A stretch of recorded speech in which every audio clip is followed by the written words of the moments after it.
The West knows him as the Ayatollah. The veracity of the religious title is debatable. So is the way the ruling system has tailored it.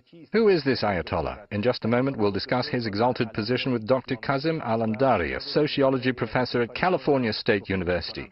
But first, let's look at a few facts. Iran's supreme leader, Ali Hosseini Khamenei, stands above its head of state, its judiciary and the legislature, the three foremost branches of power. A 74-year-old cleric, therefore, is the top figure in a country that plays such an important role in the Middle East. Commander of the armed forces, he appoints all its military chiefs. The authority to declare war or call a referendum rests with him. Khamenei succeeded Khomeini, who led the 1979 revolution. His duties have included appointing the heads of the judiciary and the state media apparatus, and also half the members of the Guardian Council, those overseeing Islamic jurisprudence.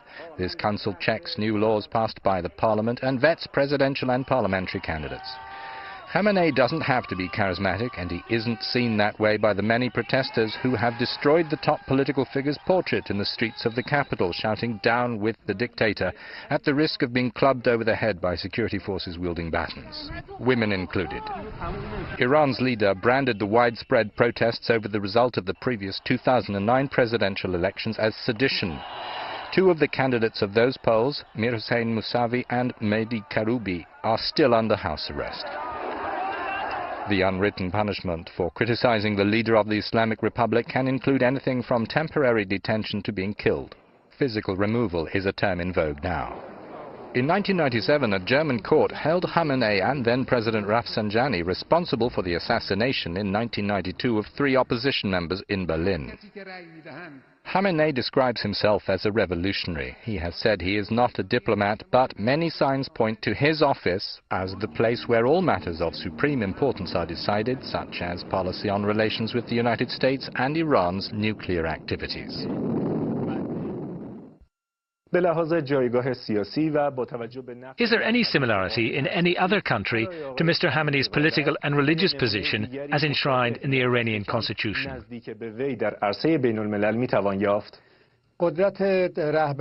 The absolute supreme leader has unlimited authority.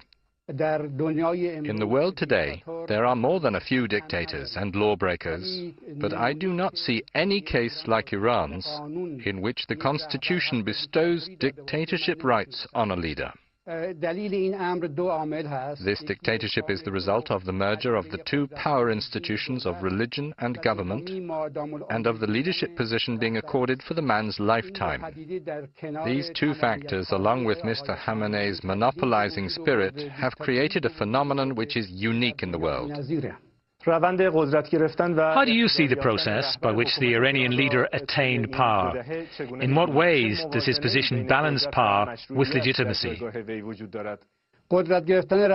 This leader's coming to power was the result of a big conspiracy against the legal heir to Ayatollah Khomeini, and that was Ayatollah Montazeri, who was also a member of the House of Experts, from among whose number a successor is elected.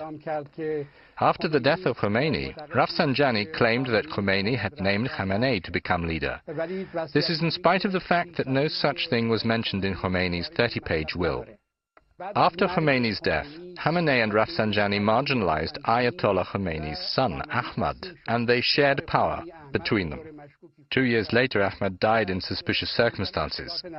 After that, Khamenei and Rafsanjani's views began to diverge. Rafsanjani looks ahead, while Khamenei looks to the past. He's anti-Western and against modernity. With his monopolizing attitude, and aided by the military Islamic Revolutionary Guards and hardline conservatives, Khamenei managed to marginalize Rafsanjani as well. Looking at what happened with the reformist protests surrounding the last presidential elections, can we say that the leader interferes with the election process? Yes, the leader interferes with the elections. The third year into Ahmadinejad's term, the leader said in a speech that Ahmadinejad should not assume that his presidency had only 1 year left to run, and that he should prepare himself for the 5 years after that. Therefore, in the last presidential elections, Khamenei used his influence to direct the process in favor of Ahmadinejad and against Mousavi. To Khamenei, a president's independent stance can be interpreted as a dual authority within the system and a threat against his own absolute power. Even in this period, he acted against Khatami and Rafsanjani and prevented their candidacies. In your view, what's the most important challenge the leader of the Islamic Republic of Iran is facing? The main challenges Khamenei faces are the women's movement for freedom, democracy and equality, the very bad economic conditions, the international sanctions and global isolation. آقای دکتر کاظم علمداری از اینکه دعوت یورونیوز را پذیرفتید سپاسگزارم. خواهش میکنم.